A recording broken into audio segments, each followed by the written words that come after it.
que o Senhor está em nosso meio, apesar de o Senhor nunca se afastar, mas é tão gostoso quando a nossa percepção fica aflorada. Ó Deus, neste momento da Tua Palavra, Senhor, tome conta do nosso coração, não deixe, Senhor, que nada venha nos distrair, roubar de nós aquilo que o Senhor tem para as nossas vidas nesta noite, Senhor. Apesar de nós, Senhor, manifeste graça, manifeste, Senhor, amor, manifeste o Teu poder nesta noite, trazendo vida, trazendo consolo, trazendo alegria, trazendo cura, libertação, novidade de vida, renovo, salvação, Senhor. Ó Deus, nos voltamos para Ti, porque é o Senhor quem nos alimenta, é o Senhor quem nos coloca de pé todos os dias, e estamos aqui porque foi o Senhor quem nos chamou aqui, em nome de Jesus, amém, glória a Deus. Eu escolhi essa versão por causa da palavra tremendo, porque nosso Deus, Ele é um Deus tremendo. Esse adjetivo, né, ele é usado frequentemente nos contextos mais comuns, se tornou um adjetivo comum, né, dizer que algo é tremendo. Mas a palavra tremendo, ela significa algo que causa espanto, temor, respeito, reverência. O que é extraordinário, grandioso, formidável ou colossal. Gostou dessa palavra, né? Mostra algo que é grande. O nosso Deus é um Deus grande. A grandeza de Deus não pode ser medida, pois Ele é infinitamente grande. Palavras não conseguem descrever como Deus, Ele é grande em poder, amor, majestade, glória, misericórdia, perdão e honra. O nosso Deus, Ele existe em uma proporção que palavras não o descrevem. Se os atos que Jesus praticou na terra, como disse João, se nós fizéssemos o céu de papiro, né, e o mar de tinta, não conseguiríamos escrever ainda que em letras miúdas, né, tudo aquilo que o nosso Senhor realizou. Imagine tentar descrever a grandeza do Pai. Enquanto eu consultava, né, o dicionário sobre esse termo, essas definições que eu li me transportaram para um lugar em que eu estive em 2014. Nós fomos para uma cidade chamada Capitólio, né, ali onde tem a represa de Furnas, e eu tive uma experiência maravilhosa naquele lugar. Logo que a gente chegou, nós fomos de moto. Na estrada, antes de chegar no hotel, tinha um lugar que tinha carros parados e várias pessoas entrando assim numa propriedade. Eu já curioso, né, louco para ver os lugares ali, falei, vamos parar. A gente nem chegou, descemos com a roupa, com jaqueta, com tudo, e fomos lá ver o que tinha, que aquelas pessoas estavam se dirigindo para lá. Era um campo com essas flores rústicas assim no campo, e nós fomos andando, né, até que a gente se deparou na beira de um penhasco, né, um cânion gigantesco, muito alto. Lá embaixo, né, a represa, as águas lá embaixo, aquele lugar realmente foi uma experiência tremenda. Aquilo é tremendo. Você diante de algo tão grande, depois nós fomos de barco lá embaixo, mas o que mais me fez recordar dessa experiência, nós conhecemos um casal de bombeiros no hotel, e eles conheciam muito a região, fizeram treinamento ali, e a gente ficou andando com eles foram nossos guias. E a gente fomos seguir o rio. Esse rio passava entre os cânions, né? Aqueles paredões gigantes, e a gente lá embaixo caminhando no rio, até que a gente chegou na beira de um penhasco, onde se virava uma cachoeira, e nós ficamos ali do lado daquela cachoeira, admirando aquela paisagem, de tirar o fôlego. Aquilo foi tremendo. Mas nós usamos essa palavra para tantas coisas, né? Às vezes tomamos um sorvete e dizemos, esse sorvete é tremendo. Às vezes nós escutamos, né, uma música que nos toca tanto e falamos, esse artista é tremendo. E a gente pega esse adjetivo tão poderoso e usamos em coisas tão pequenas, né? Às vezes ouvimos uma poesia que nos encanta e falamos, que poesia tremenda. Mas essa palavra, né, na sua força, ela quer dizer algo que nos causa assombro, algo que diante daquilo você se sente pequeno, aquilo é tão grande que mexe com você. Isso é algo tremendo. Eu trouxe aqui uma narrativa de dois autores. Eles escreveram um livro junto e no meio eles contam esse relato. Eu não sei quem está contando, que é o Anne, né, e o Joshua Mack. Então eu vou ler esse relato, que eles tentam descrever algo tremendo. Quando penso no que significa ser tremendo, penso no que nos aconteceu em janeiro de 1994, quando minha esposa e eu morávamos na Califórnia. Certa noite fomos dormir. Pouco depois das 2 da madrugada, algo nos aconteceu.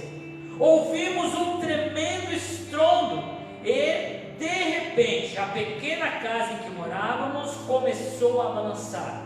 Era como se um enorme gigante tivesse abraçado a nossa casa e a estivesse chacoalhando, como se estivesse sacudindo uma boneca de pano. Estávamos em um colchão de água e parecia que estávamos experimentando o impacto das ondas de uma maré. A televisão que estava em cima da nossa cômoda voou pelo quarto, outras coisas voaram por todo o canto. Quando levantei da cama, continuei a esbarrar em coisas que haviam sido movidas pelo terremoto. Não consegui abrir a porta do nosso quarto porque alguns objetos haviam sido arremessados contra ela. Fiquei assustado, outros também ficaram. Consequentemente, depois do terremoto, muitas pessoas não dormiram em seus quartos, mas pernoitaram em seus quartos por um tempo. As pessoas estavam com tanto medo que mantinham as luzes acesas durante a noite. Ficaram terrivelmente assustadas com aquele terremoto e os seus muitos tremores secundários. Lembro-me claramente de estar dando uma aula e ver o que aconteceu com os universitários sentados à minha frente, quando ocorreu um forte tremor secundário. Quando o prédio começou a tremer, lágrimas começaram a escorrer no rosto de muitos alunos. Antes daquela noite de janeiro na Califórnia, eu havia lido sobre terremotos, havia ouvido falar sobre isso, mas nunca havia passado por um. Foi algo tremendo. Ouvir falar sobre Deus, escutar sobre Deus, mas você se encontrar com Deus é algo tremendo, né? De tirar o fôlego. Quando você lê que Deus é tremendo, não pense em um sorvete incrível. Pense em um terremoto tremendo. Você deveria temer. Você deveria literalmente tremer diante dele. Deus é impressionante. Não é um pequeno Deus insignificante que você pode controlar. Ele é o Rei. Ele é o Senhor. Ele é o Criador. Ele nos formou, é Ele que nos chamou com seu amor tão grande. Isaías, ele tenta descrever Isaías 40, e eu recomendo essa leitura para você nessa semana. Pegue o livro de Isaías, capítulo 40, e depois você vai degustar um pouco, né? Porque ele expressa-se de uma forma grandiosa, ainda que não é suficiente. Mas ele, inspirado pelo Espírito Santo, escreve sobre a grandeza de Deus. Eu não vou ler o texto, vou apenas fazer algumas referências a esta passagem. Isaías 40:12 diz assim: quem mediu as águas na concha da mão, ou com o palmo mediu os limites dos céus? Quem jamais calculou o peso da terra, ou pesou os montes na balança e as colinas nos seus pratos? Isaías diz que o nosso Deus, ele pega toda a água da terra na palma da sua mão.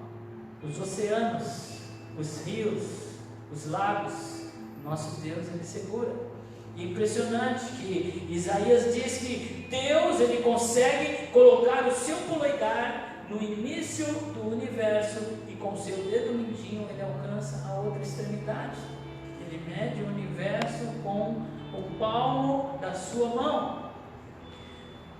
O verso 15 diz assim: na verdade as nações são como gotas sobre um balde, para ele são como pó que resta na balança, para ele as ilhas não passam de um grão de areia. Sabe quando você vai no mercado e você olha a balança e ela está lá meio suja, empoeirada? Você já pediu para a caixa fazer assim, ó, limpa essa poeira aí, senão vai dar prejuízo para aquilo que eu estou pesando. Aquele pó é tão insignificante que você o despreza. Ele não vai fazer nem acionar, né, o mecanismo daquela balança. As balanças antigas, por isso que ele usa o termo pratos, né? Eram dois pratos que se equilibravam, né? E colocava-se um pezinho. A Lisama está rindo porque ela conheceu essas balanças.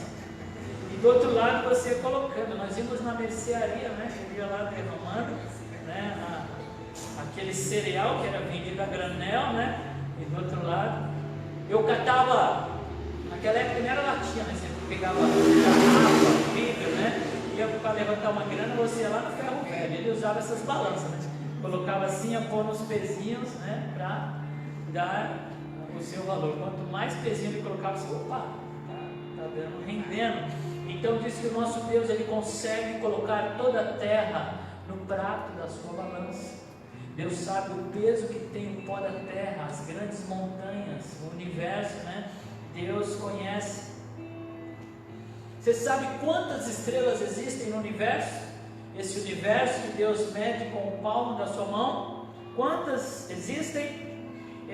Eu pesquisei na revista, super interessante, e diz que as galáxias que são possíveis de observar, ou seja, aquelas que a luz chegam até nós, é possível de alguma forma observar, são cerca de 100 bilhões de galáxias no nosso universo. Cada galáxia tem cerca, né, um número médio de 100 bilhões de estrelas. Então, quantas estrelas existem? Existem 10 sextilhões de astros. Você já ouviu esse número? Sextilhões quer dizer que se você pegar o número 10 e colocar mais 21 zeros nele, é aproximadamente o número de estrelas possíveis de ver, que nós conseguimos saber que tem neste universo. E olha só o que diz o verso 26. Eram os olhos, ou melhor, ergam os olhos e olhem para as alturas. Quem criou tudo isso? Aquele que põe em marcha cada estrela do seu exército celestial, e todas chama pelo nome. Este 10 sextilhões, Deus chama cada estrela pelo seu nome, e cada uma delas comparece diante dele quando ele as chama. Eu tenho dificuldade de guardar nomes de pessoas, né? Às vezes você encontra com alguém e fala, meu Deus, como é mesmo o nome, né? Às vezes você lembra a fisionomia, da onde eu conheço, mas o nosso Deus não. Se ele conhece o nome de todas as estrelas, você acha que ele não conhece o seu? E o verso 11 diz algo poderoso. Diz assim que ele, como pastor, ele cuida do seu rebanho. Esse Deus tremendo, com tudo que ele pode, ele se importa com o seu rebanho. Com o braço ajuda os cordeiros e os carrega no colo. Conduz com cuidado as ovelhas que amamenta suas crias. Esse Deus, ele para e ele te conduz, ele se importa com você, ele está ao seu lado. Mas como é possível um Deus tão grande, que olha para a terra como se fosse o pó, se importar conosco? Como que é que ele, nessa sua imensidão de ser, ele consegue parar e se preocupar com coisas tão pequenas? Pelo que a palavra diz, até quando Deus ele vem em misericórdia, cheio de amor, Ele vem para consolar, para trazer uma palavra de vida. Quando Ele se apresenta a um dos teus filhos, Ele diz que as pessoas se derretem diante dele. Isaías, quando se encontrou com Deus, ele gritou: eu sou um homem de lábios impuros, que habito em um povo de impuros lábios.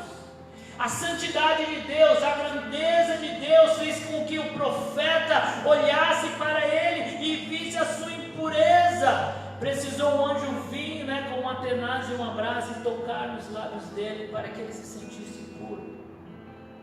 Nada que você fizer pode purificá-lo, somente Deus pode fazer isso. E para isso Ele escolheu o sangue do seu Filho, e este sangue está sobre a sua vida. Então saiba que é o sangue de Cristo que nos purifica de todo pecado, e é para Ele que nós vamos quando precisamos desta purificação. Como é que este Deus, que quando age em misericórdia, quando Ele se encontrou com Ezequiel, diz o profeta que ele se lançou ao chão e colocou o seu rosto na terra, e precisou novamente Deus o levantar. Entrou o Espírito nele e o colocou de pé. João, em Apocalipse, diz que quando ele se encontra com a glória de Deus, ele descreve que ele caiu como morto. Caiu e ficou prostrado diante desse Deus que vinha se revelando a ele em misericórdia. Imagine quando Deus vem para executar juízo. Pedro, em um momento que Jesus está no barco e que acontece aquela pesca maravilhosa, quando Pedro olha para Jesus, ele diz: Senhor, afaste-se de mim, porque eu sou pecador. Porque diante da sua santidade nós somos comovidos e entendemos quão pequenos somos e tão carentes desta misericórdia. Como é que esse Deus, Rosângela, pode se apresentar a nós, sendo Ele tão grande, como Ele vai se aproximar de nós e revelar o seu amor? João 3,16 diz que Ele nos ama tanto. Deus nos amou tanto amou o mundo, que Ele deu o seu Filho unigênito, o seu único Filho, para que todo que nele crê não pereça, mas tenha a vida eterna. O próprio Deus precisava vir falar com pó. Mas como que Deus, com essa dimensão, poderia falar conosco? Ele teve que se tornar pó para falar com pó. É o que diz lá em Filipenses 2, versos 5 a 8, que diz assim: seja a atitude de vocês a mesma de Cristo Jesus, que embora sendo Deus, não considerou que o ser igual a Deus era algo que deveria apegar-se, mas esvaziou-se a si mesmo, vindo a ser servo, tornando-se semelhante aos homens, e sendo encontrado em forma humana, humilhou-se a si mesmo, e foi obediente até a morte, e morte de cruz. Deus se esvazia, e Ele vem, e Ele fica menor que um homem. Deus se torna um embrião no ventre de uma mãe, se torna um feto, um bebê, e Ele vem de baixo crescendo até chegar à estatura de homem, para olhar nos olhos do homem e dizer: eu te amo, eu te amo. E nós não entendemos esse amor, nós achamos que esse amor depende de nós. Por isso muitas vezes nós olhamos para os nossos erros, as nossas falhas, as nossas debilidades, e diante de nós olhamos e pensamos: Deus não pode me amar tanto assim, porque eu não sou lá um exemplo de bondade. E à medida que nós tentamos acertar e erramos, nós olhamos para Deus e falamos: não, Deus, agora o Senhor se esqueceu, porque agora eu passei dos limites, Senhor, agora. E parece que o amor de Deus vai esfriando. E aí nós gritamos como Isaías: Senhor, eu sou um homem de impuros lábios. Ou caímos ao chão, ou ainda falamos como Pedro: Senhor, afasta-se de mim, porque eu sou pecador. Mas o amor de Deus, entenda isso, é maior do que o seu pecado. O amor de Deus por você, ele é tão grande quanto ele. Por isso ele vem ao seu encontro, e nesta noite ele quer que você rompa com esta linha que te separa desse amor, porque é a nossa mente limitada que nos separa desse amor, que vezes por outra nós pensamos que Deus não pode nos amar assim, porque nós somos pecadores. Mas ele diz que ama, ele manifesta graça, dizendo que ama. Não bastou Cristo ter vindo e morrido por você para entender isso. O que mais você precisa para entender que este amor está à sua disposição, está ao seu alcance? Essa semana eu despertei, eu acordei, olhei no relógio, era 13h15 da manhã, e Deus falou comigo. Deus falou: eu te amo. E Ele começou a dizer: não da maneira que você acha que eu te amo, porque na sua forma de ver você acha que os seus erros, aquilo que você fez, o seu passado, aquilo que às vezes você descuida, está te separando deste meu amor. E aí Deus começou a ministrar o meu coração, dizendo: o meu amor, ele é tão intenso que nada que você fizer pode te afastar desse amor, ou pode diminuir esse amor.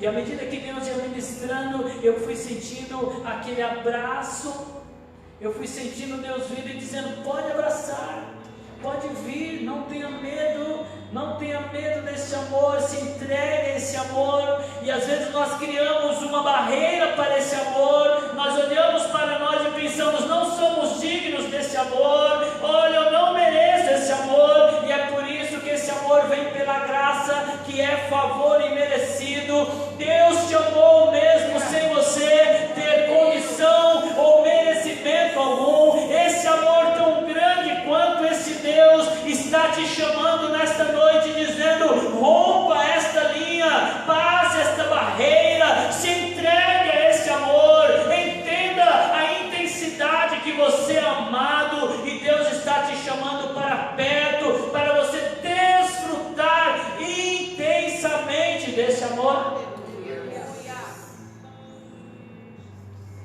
O Heitor está dormindo ali, mas quando fazia um tempo que eu não via, ele chegou, me abraçou, tão gostoso. E como é, Rafael, quando Davi te abraça, ele realmente entende que pode vir abraçar, sentir esse amor.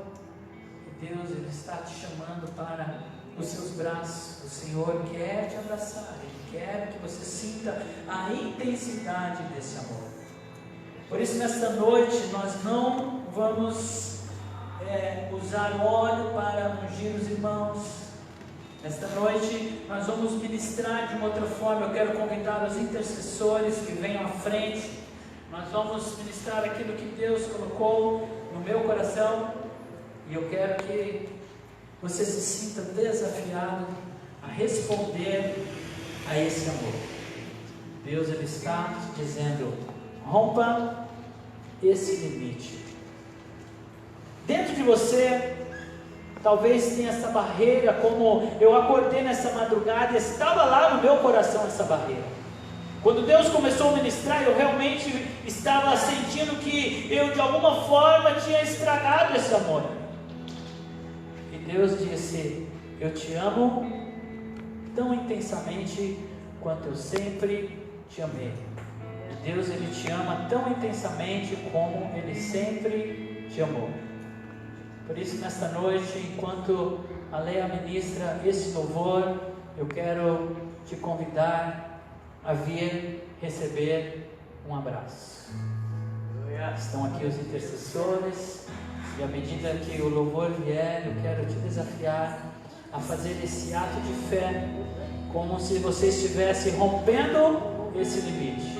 Temos aqui os homens e as mulheres, então você que é homem, venha para o intercessor, as mulheres as intercessoras, mas o símbolo espiritual disso, o desafio de fé é que você rompa essa linha e que você venha para esse amor. Deus está te chamando, venha sem limites. Então você pode sair do seu lugar.